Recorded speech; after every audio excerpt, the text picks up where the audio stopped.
So confirmation rates or acceptance rates with Uber Eats, does it matter or does it not? Because that's what we're going to be talking about today, since it's been out on the platform for about 2 months now. I was just completing this double stacked order with Uber Eats that was for $16 for about 8 kilometers. And on my way back, I decided to go ahead and take a look, and you can take a look with me now, amongst my confirmation rate or my acceptance rate. So I'm cruising along at a 21%, and the reason why this came abroad is because that $16 offer was within my first offer that I got from Uber today. So it's making me wonder, is it just a coincidence, or is it actually because of my acceptance and confirmation rate? Now this offer, if you can see on my screen, $16.52, and I got it completed in 30 minutes. And they know that some of these offers are good offers for very little time for you to be getting completed. Now, if we take a look at yesterday, for example, yesterday was Labor Day. And was it because it's a holiday, or is it because of a confirmation or acceptance rate?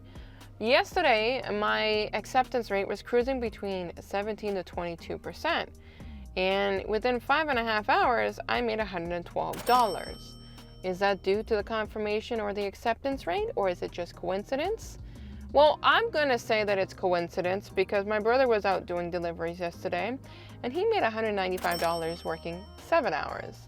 And based on some comments that I've seen here, another one of you fellow gig workers made like $244 yesterday too in Montreal. So I think it has a lot to do with the fact that this was just coincidence. Now, when it comes to this whole acceptance rate and confirmation rate, I'm not a biggest fan of it, because with DoorDash, I am currently sitting on a 4% acceptance rate. And if you take a look on that with me, you'll see exactly, I think it's 4 or 5% ratings, acceptance rate 4%. And with Skip the Dishes, out of the last 10 offers, I'm between a 0 or a 10% acceptance rate. Now, I was talking with another fellow gig worker yesterday when we were waiting for an order in the evening, and he was telling me with Skip the Dishes, he accepts every offer.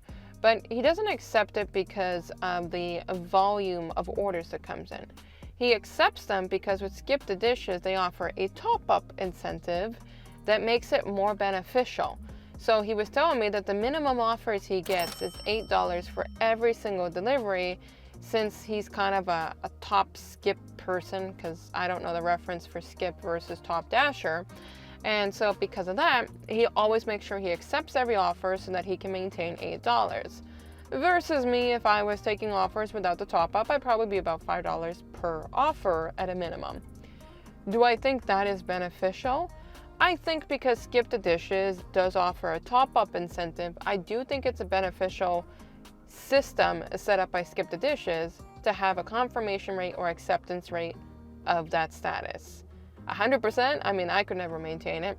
And for me, I find that having this 21% with Uber Eats, I find that to be relatively high. But you tell me in the comment box, what is your confirmation rate or your acceptance rate with Uber Eats right now? And do you find it makes a difference if it's higher or lower? Because yesterday when I'm doing those deliveries on Labor Day, I'm cruising along between a 17 to a 21% acceptance rate, and I was getting relatively good offers. Now, the market, as you can see, it is 6:39 p.m.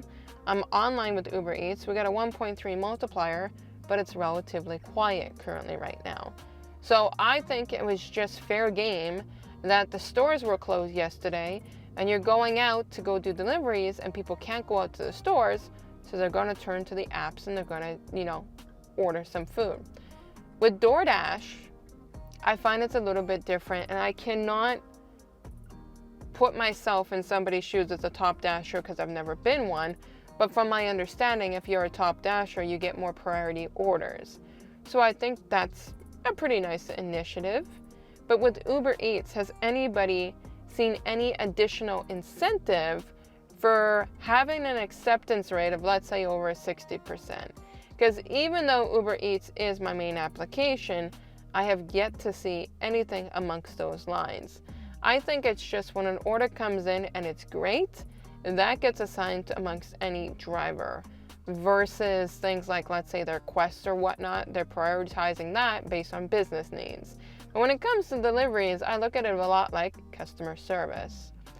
Do you want to be routed to the person in your region, or do you want to get somebody as quickly as possible? Because if you get routed to somebody in your region, you could be waiting on hold for a very long time if all those agents are occupied.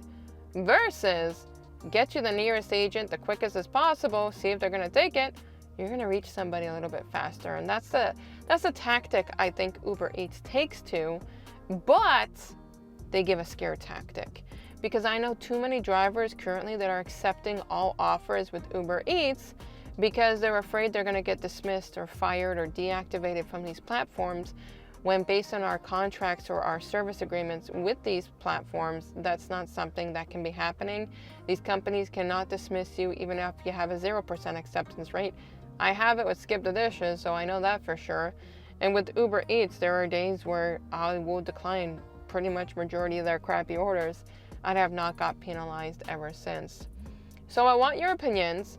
Since this acceptance rate and confirmation screen has been here for about 2 months, what do you think about it? Do you think it makes a difference?